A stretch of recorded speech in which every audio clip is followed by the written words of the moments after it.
প্রিয় শিক্ষার্থীরা, কেমন আছো? শুভেচ্ছা নিও। তোমাদের গণিত ক্লাসে আবারও স্বাগতম। তোমরা ইতিমধ্যে জানো সূচকের উপর আমি কতগুলো ধারাবাহিক ক্লাস তোমাদের জন্য নিচ্ছি। আজকে হচ্ছে এর তৃতীয় এবং শেষ ক্লাস। যারা আমার প্রথম সূচকের উপর আমার প্রথম ক্লাস এবং দ্বিতীয় ক্লাস করে নাই, তারা সেই ক্লাসগুলো টাইমলাইন থেকে সেগুলো খুঁজে নিবা, তোমরা দেখতে পারো, অথবা আমি লিঙ্ক দিয়ে দিব, সেই লিঙ্কেও তোমরা ক্লিক করে পূর্ববর্তী ক্লাসগুলো তোমরা দেখে নিতে পারো। তাহলে আজকে সহ তোমাদের জন্য 3টা ক্লাস আমি সূচকের উপর রেডি করেছি, যে 3টা ক্লাস দেখলে তোমাদের চতুর্থ অধ্যায়ে 4.1-এর যে সূচকের যে সমস্যাগুলো আছে, আমি এতটুকু নিশ্চিত যে তোমরা অন্তপক্ষে সেখান থেকে আনসার করতে পারবা। সবগুলো অঙ্ক না পারো অন্তপক্ষে আনসার করতে পারবা, মানে ভয় লাগবে না। তো আমরা আজকে একটু জটিল টাইপের যে সমস্যা, আমরা সেগুলো একটু সমাধান করার চেষ্টা করব। আমি এই জন্য তোমাদেরকে বলি,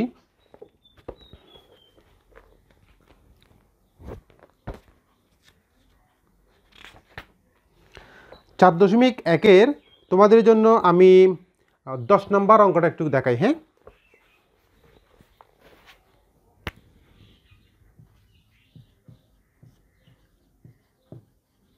10 নম্বর।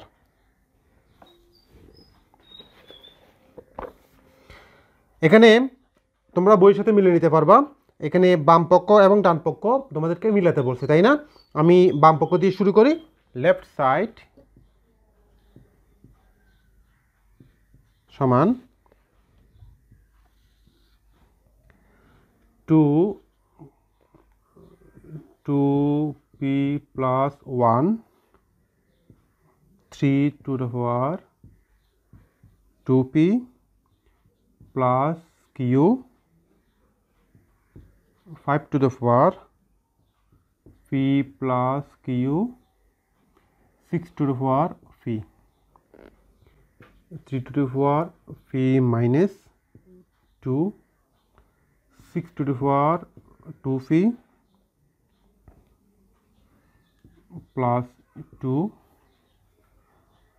10 to the power p 15 to the power q। আমরা এই সমস্যাটা কিভাবে সহজে সমাধান করতে পারি তার স্টেপ বাই স্টেপ আমরা সেটা তোমাদের সাথে একটু আলোচনা করে নিই। তোমরা ইতিমধ্যে যারা আমার 2টা ক্লাস দেখেছিলে, তোমরা নিশ্চয়ই জানো যে এই সমস্ত সমস্যা সমাধানের জন্য আমাদেরকে কতগুলো স্টেপ ফলো করতে হয়।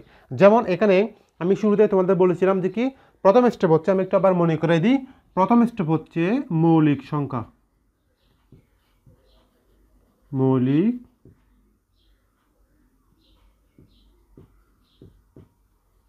মৌলিক সংখ্যা, অর্থাৎ এখানে যে সকল মৌলিক সংখ্যা আছে আমরা সেই সকল মৌলিক সংখ্যাকে আমরা রেখে দিব। এরপর বাকি কাজটা আমরা করি।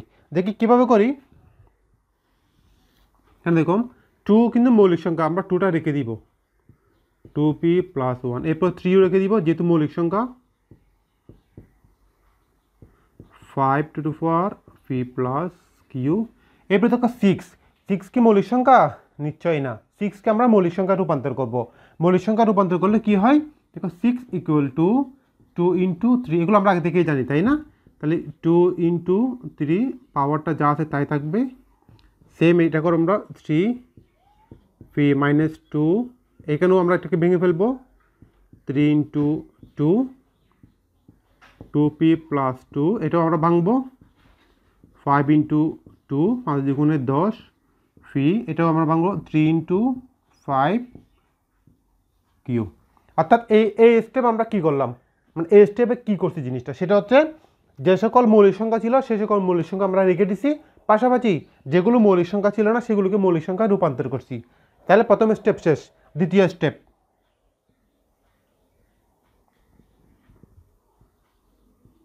পাওয়ার বন্টন।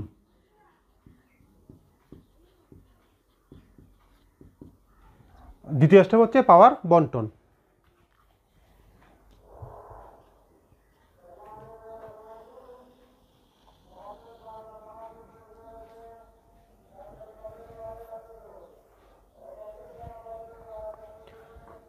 পাওয়ার বন্টনের ক্ষেত্রে আমরা করবো কি, যেগুলো রয়েছে সেগুলো আমরা রেখে দিব, 2 to the power p plus 1 3 to the power 2p plus q 5 to the power p plus q into, এই ক্ষেত্রে হচ্ছে পাওয়ার বন্টন।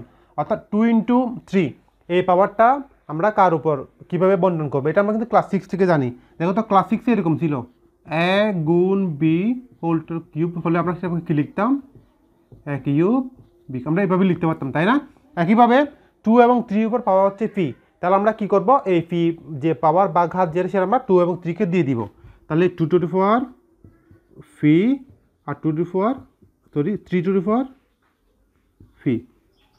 একইভাবে নিচেও আমরা করে ফেলি কাজটা, 3 to the power phi minus 2, 3 to the power 2 phi plus 2, 2 to the power 2 phi plus 2, এটাও আমরা পাওয়ারটা বর্ণন করে দিই, 5 to the power phi, 2 to the power phi, 3 to the power Q, 5 to the power Q.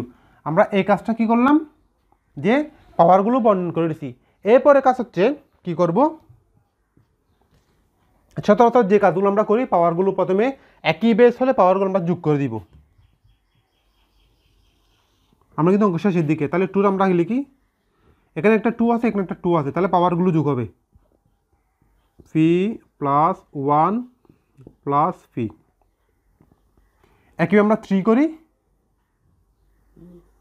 2 phi plus Q plus ফি, আর 5 যেহেতু অন্যায় আমরা 5 রেখে দিলাম।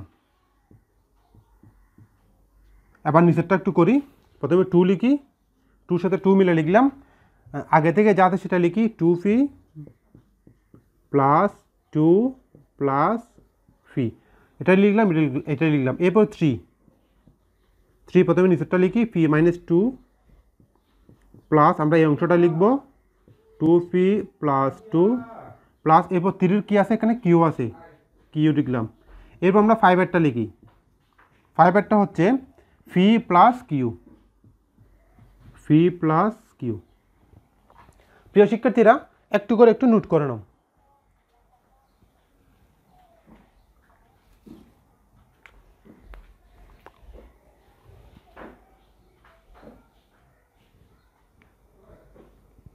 আশা করছি তোমরা নোট করে নিয়েছো। এরপর আমরা পরের স্টেপে একটু যাই, আমাদের কিন্তু কাজ অলমোস্ট এখন শেষ হয়ে যাবে।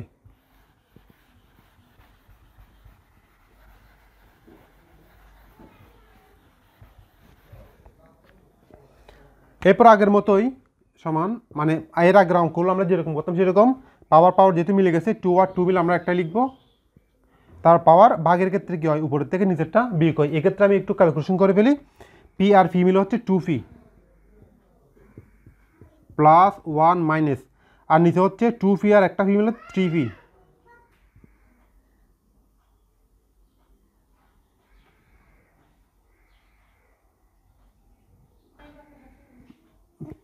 আচ্ছা ওকে মাইনাস, এরপর 2 পি আর ফি মিলে 3 ফি, তারপর প্লাস 2 মাইনাস 2। আচ্ছা এরপরে 3 আমরা লিখবো, 3-কে তো আমরা উপরের টাকা লিখি, 2 পি আর ফি মিলে হচ্ছে 3 ফি প্লাস, তারপর হচ্ছে কিউ মাইনাস, একই হচ্ছে নিচেরটা। এখানে একটু দেখি আমরা, এই 2 আর এই 2টা কিন্তু চলে যাবে, তারপর 2 পি আর ফি মিলে 3 ফি প্লাস কিউ, সরি মাইনাস 3 ফি,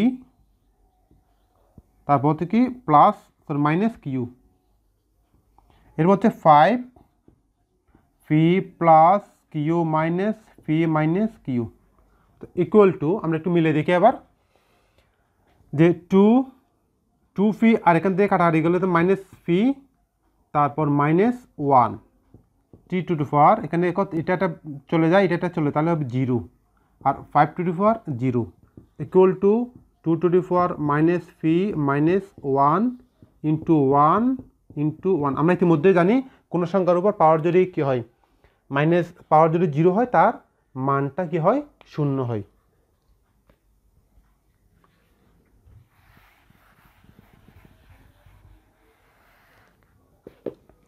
এরপর থাকবে equal to 2 to the power minus fee minus 1, কিন্তু রাইট হ্যান্ড সাইড যেটা আছে, রাইট হ্যান্ড সাইডে যেটা আছে সেটা হচ্ছে হাফ, রাইট হ্যান্ড সাইডে আছে যেটা আছে সেটা হচ্ছে হাফ, কিন্তু আমার এখানে হাফটা আসে নাই। তো হাফটা আসে নাই কেন, আমরা সেটা একটু চিন্তা করি।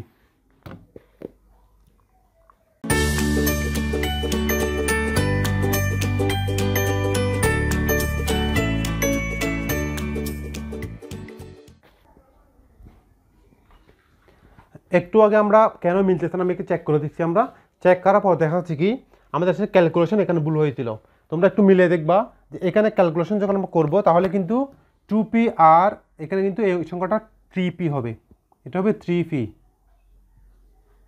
অর্থাৎ আমি এই জায়গায় যোগ করার জন্য একটু ভুল করে ফেলছিলাম, সেটা আশা করছি তোমরা সেটা বুঝে নিবা যে 3p আর 3p চলে গেলে এখানে কিন্তু এটা আর থাকে না, এই অংশটা আর থাকে না, তখন হবে 2^-1, অর্থাৎ এই অংশটা আর থাকে না। তাহলে আমরা কি পাচ্ছি 2^-1। আর আমরা ইতিমধ্যে জানি কোনো সংখ্যার উপর যদি পাওয়ার -1 হয় তাহলে 1/, সেই সংখ্যা হয় equal to half, equal to হচ্ছে right side, not right hand side, equal to right side. আশা করছি এটা তোমাদের আয়ত্তে আছে। আমরা একটু আরেকটা প্রবলেম দেখি কিভাবে করা যায়।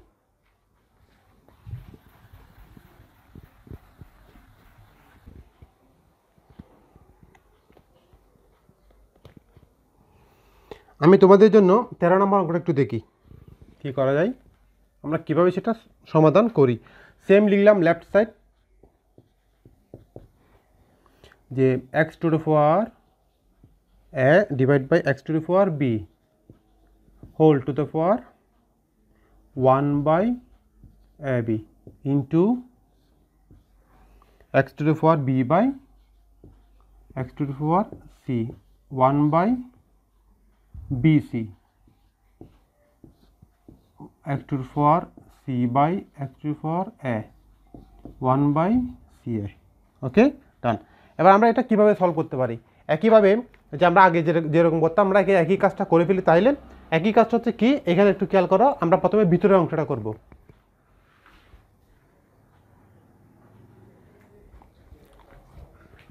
ভিতরের অংশ আমরা কীভাবে করতে পারি, আমরা ইতিমধ্যে কিন্তু এই কাজটা জানিছো, আমি আর ব্যাখ্যা করতেছি না।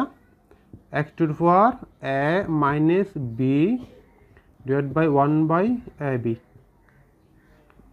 x⁴b minus c 1/bc x⁴c minus a 1/ca।